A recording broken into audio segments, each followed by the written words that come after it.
Bo día, autoridades, señoras e señores, amigas e amigos.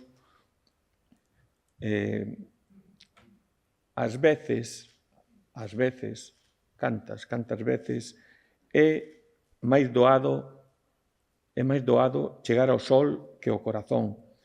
Non sabemos perdoar para que nos perdoen, esquecémonos da humildade, da sinxeleza, da xenerosidade, de sermos nós mesmos, de loitar polo que verdadeiramente desexamos, arelamos, queremos.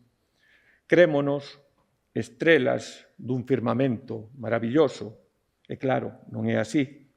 Non nos decatamos de que toda a gloria do mundo colle nun grao de millo. Corremos moito, moitísimo, a todas partes, e a meirande parte das veces non chegamos a ningures.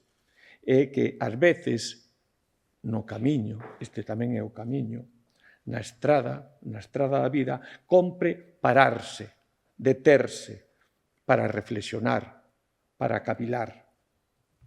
Ás veces, baixo o sol dun venres de agosto, miren vostedes por onde un ten o privilexio, a honra de estar ao carón da asociación na que conflúe o amor a Galicia e o amor á medicina. A Asociación de Médicas e Médicos Galegos, ASOMEGA, presidida polo meu admirado amigo, o doutor, o neumólogo, o poeta de aire, todo un poema de amor e vida, o amigo Julio Ancochea, o abandeirado dunha medicina, eu prefiro dicir o abandeirado, o ASOMEGA, dun mundo máis humano, máis humanizado, máis humanista. ASOMEGA lanza unha mensaxe ao mar das nosas emocións. Respiren soños, paixón, futuro, esperanza, solidariedade. Respiren nesta vila airista da estrada, respiren vida. Tal vez descubriremos, entón, que o segredo da existencia, o segredo da reexistencia, está precisamente no camiño, na estrada da vida. E remato xa, permitideme a licencia, cun poemiña titulado Estrada Pop, e quero volo dedicar a todos vós, amigas e amigos, por suposto, a todos os que precederon na palabra, ás autoridades, señor alcalde, presidente do Parlamento, secretario da Lingua, presidente da SOMEGA, a toda a xente e, como non, tamén a Rosaura Leis Trabazo. É un orgullo, por suposto, para todos os estradenses que terte aquí con nós e eu, como usuario e como estradense, pois tamén é un orgullo e unha satisfacción pois ter un centro de saúde bandeira. Ben,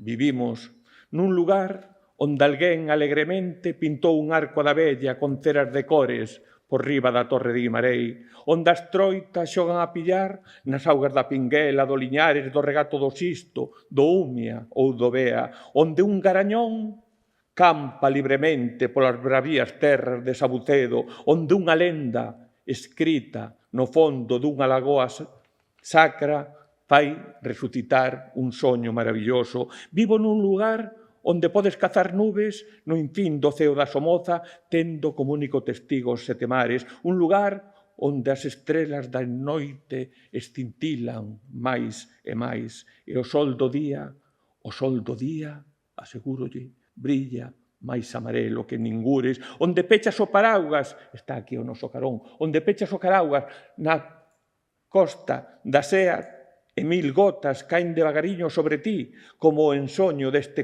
encontro de verán, onde alguén que fixo da pedra arte esculpiu dos leóns loitando en Ouzande, ou un raposo na procura dunha galiña en Lagartón, onde unha ferventa amiga amaina o vento e fai danzar a lúa ata o amañecer a ritmo dunha pandeirada sideral, onde o Ulla foi quen de facerlle as beiras ás mulleres trigueiras.